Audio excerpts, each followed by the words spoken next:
Okay, so we've got these cute little trinket trays, heart-shaped.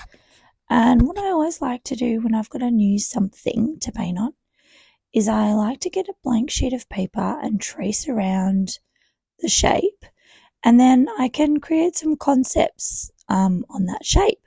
So I've got my two heart shapes there, and I want to just make a point of putting that center bit in. See how there's like a bit of a raised area?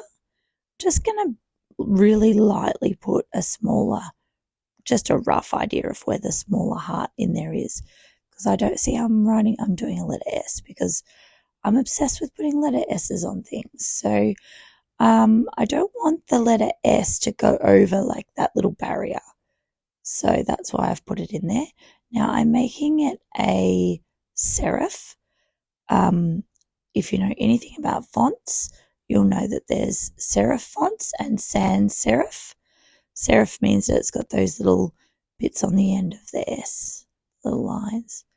And then I love lines, I love dots, I love repetitive pattern. It's the graphic designer in me coming out.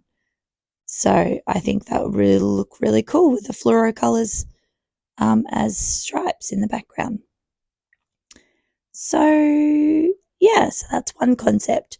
Now what should we do for the other concept? I'm thinking more of an organic shape because we have the very structured lines and things like that in the other one. And I'm just thinking as I'm drawing, see how now I've decided I've got that organic shape, and I've decided, it might look cool if it's got 3 different colours of drips. I've got 3 fluoro colours in this kit, and a black.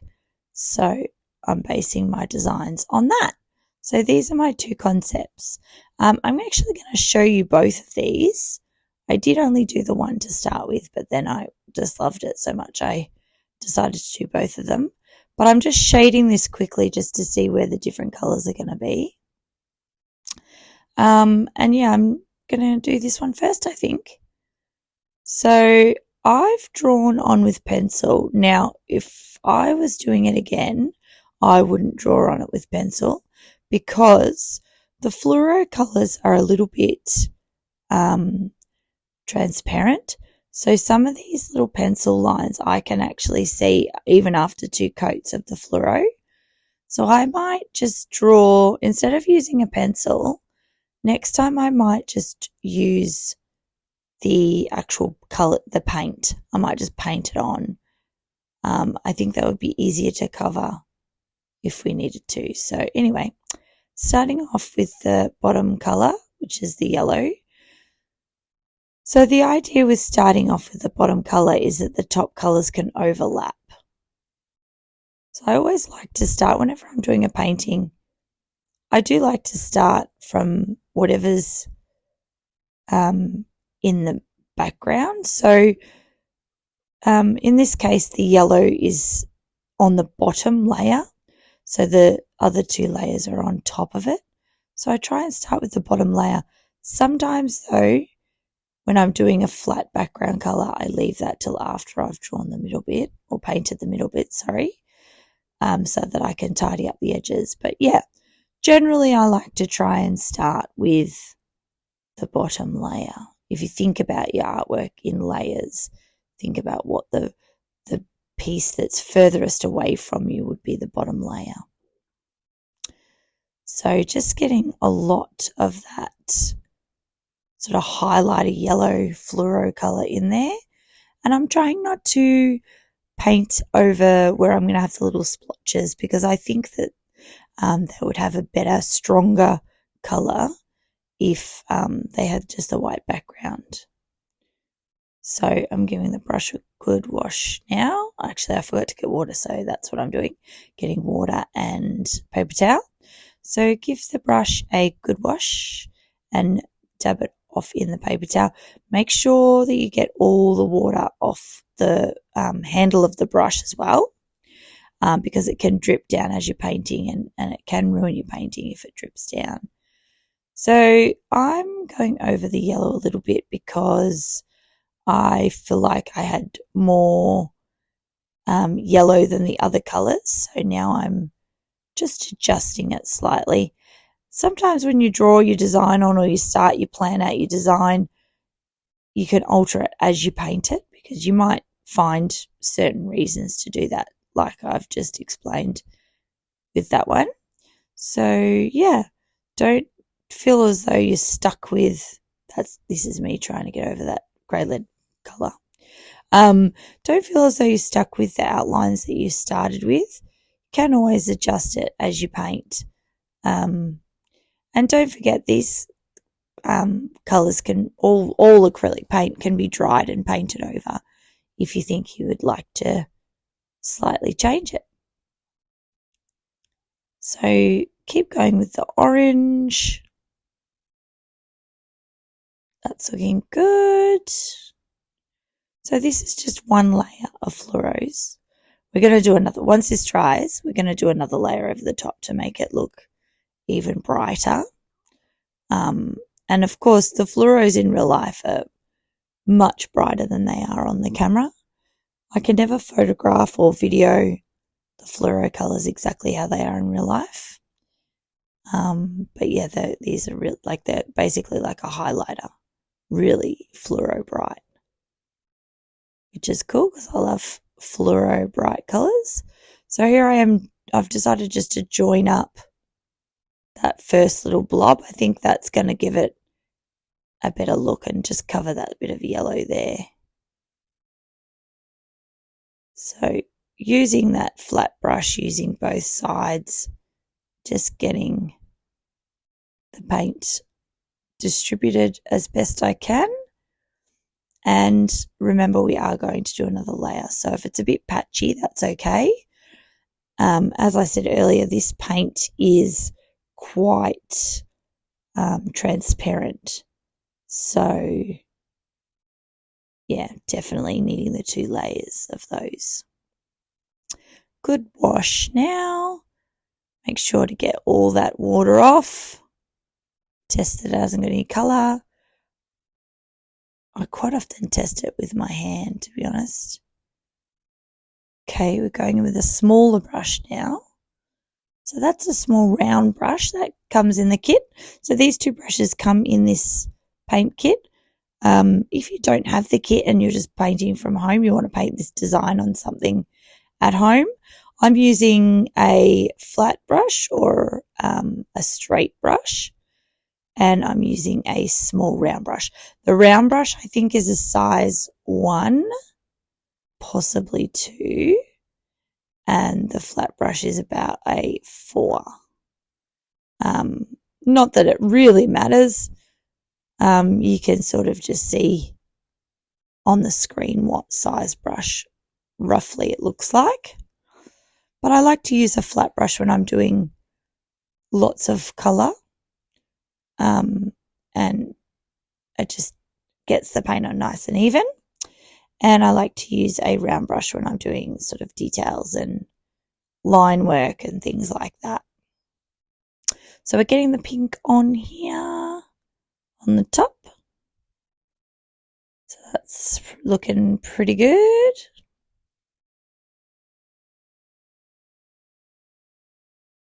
And then I think what I'll do now is I will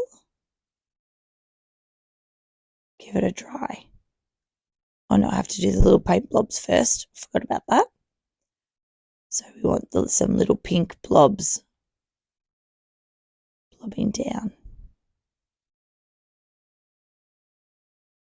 There's one.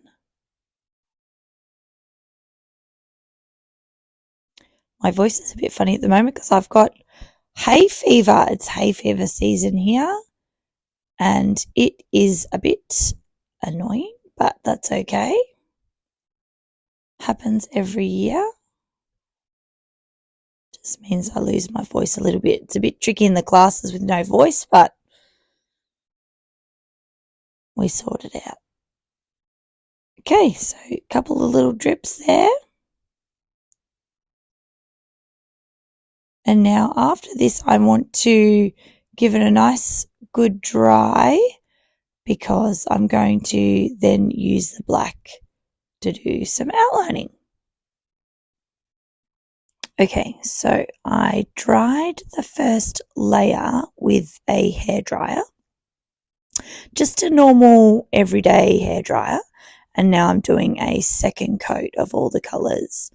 I've just sped this up because we've already seen me do all of this once, so zoom, zoom, zoom. You can see that a second coat really needs to be done on these. And I've dried it again, and now here I am back again, ready to do the outline of the drips. So I'm using that small round brush, and we're just going round and round. See, I'm getting lots of paint on the brush. I'm only doing a little bit and then loading the brush back up again. And I'm holding the brush like a pencil. See how my hand is holding it like a pencil? And I'm just drawing that along. Every time I come up to a curve, just going slowly around, taking that paint through. And then I've got, sometimes my lines are a little bit wider. I don't mind that because it gets a bit of a shadow. My line work is never super neat. I think that if you wanted a completely straight line, you would make it on a computer. You wouldn't be painting it by hand. So I don't mind if the lines are a little bit uneven or a little bit organic looking or a little bit wobbly, because that's the joy of hand painting something. It doesn't have to be completely perfect. And in this case, I quite like that the lines go thick and thin because it gives it a bit of movement. It looks a little bit like it's got a bit of a shadow, which I like. So that's really good. Just outlining those drips as well. Getting all of the little drips.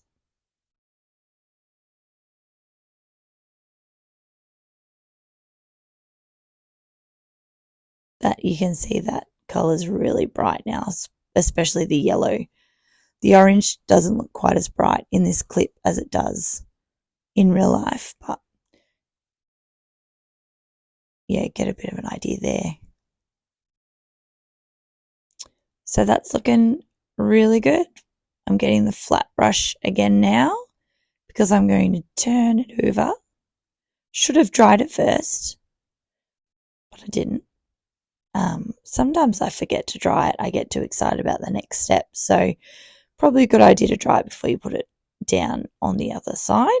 And I'm just painting the back of it black. And here we go. I've sped it up again so that we don't really need to see any details of this. I'm literally just giving it a coat of black, and off I go to give it a dry with a hairdryer. And that's it. That's the end of the design. It's quite a simple design, but I think it's quite dynamic, especially with the fluoro colours. And yeah, these kits are available from my website. The link will be in the description below, and you can actually order the specific kit. So you can order the heart tray, and you can order these colours that we've put into these little packs for you. So yeah, here we go, back again. And here is the finished product, back and front. Looking pretty cute. Just love a good fluoro.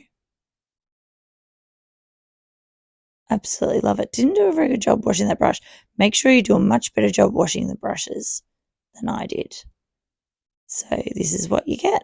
Now here we go with another design from the same kit.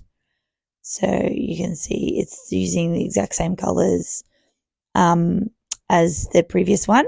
So remember at the start I did the two different concepts.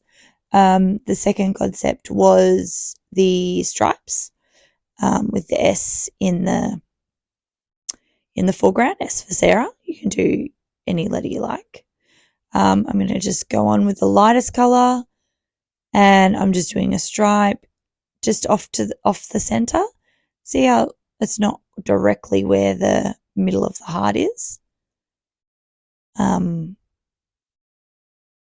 I don't know why I did that. I think I did it because I wanted the middle one to be a bright, like a darker colour.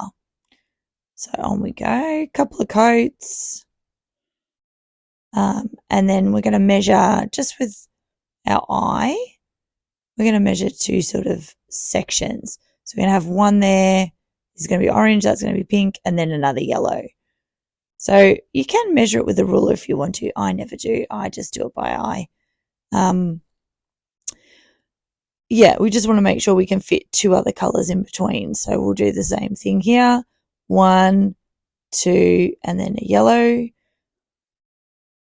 Yeah, but as I said, you can get a ruler if you'd prefer. I just like to do it by eye. So there we go. See how I'm turning it around to get the other side? So we always want our hand that has the brush on it to be comfortable. Like we're, if you're at school and you're writing a story, again, 1, 2, and then put the yellow on. So we want that hand that's holding the brush to always be in that same direction. So we move the object around, or in this case, the trinket tray. We move that around rather than move our hand or arm around. If we do it this way, it means that 1, we're comfortable, and 2, we get a better, straighter line. If I was to have to twist my arm right around, then the line wouldn't be quite so straight. So that's why we want to do that. So you can see, particularly with the orange, it definitely needs 2 coats. It's definitely quite see-through there. So that's okay. So we just want to light, and see how I'm using the brush really lightly. I'm not sort of holding it down too hard. That means that I get quite a bit of paint on the surface. I don't sort of scrape it all off by going too hard with the brush. See, I'm doing sort of little light brushes. And I'm keeping the orange. See how the orange is always on the left-hand side of the yellow? I want to keep that in order. So we make a pattern. So it ends up going yellow, pink, orange, yellow, pink, orange, yellow, pink, orange, yellow, pink, orange. So that's always going to be on that side of the yellow. So that's looking good. Now we want to grab the pink. We'll wash our brush first, hopefully, if we're good. Yep, looking good. Give the brush a bit of a wash, and then let's go in with the pink. Make sure it's really, really dry, no drips coming out. Perfect. And in we go with the pink. Great. The pink's the same as orange. It needs a second coat. It's going to really pop with that second coat like we saw for the first one.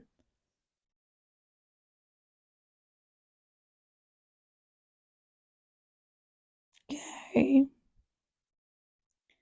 So turning it round, making sure it's really comfortable for our hand that's painting.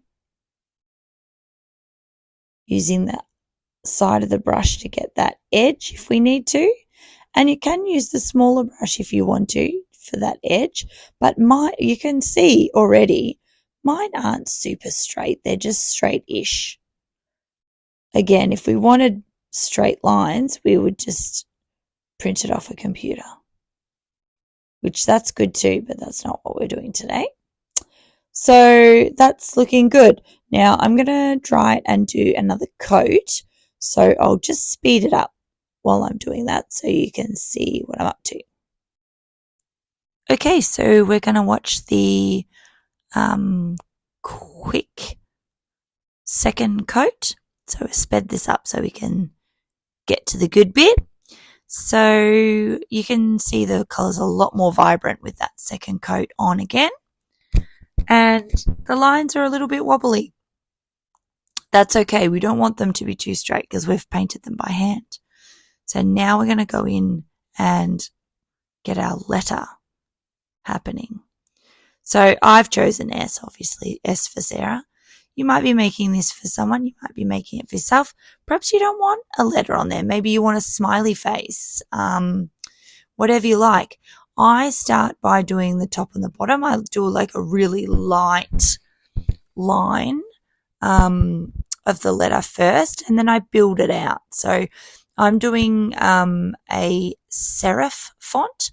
Serif means that it's got those little extra bits on the edge, those little extra bits there. That's an old-fashioned, well, it's not old-fashioned, we still use it, but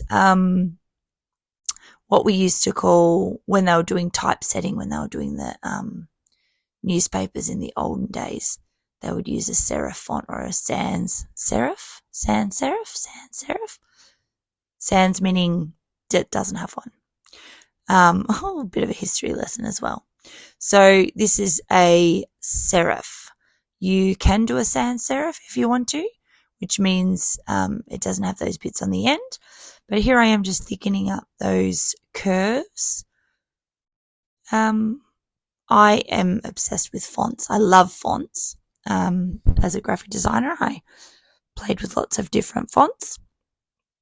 You might like to have a look at some fonts on your computer if you want to try a different font. You could even print one out to have as a guide. But yeah, whatever you like. So here I am just building up, little bit thicker, little bits at a time. And then I thought, what's wrong here? Need to thicken up that center bit a little bit.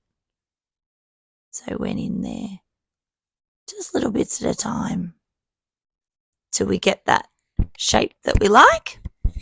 So yeah, here we go. Looking good. Just touch that up a little bit. And then that is the design all finished. Beautiful. So here we have a second concept for the neon art kit.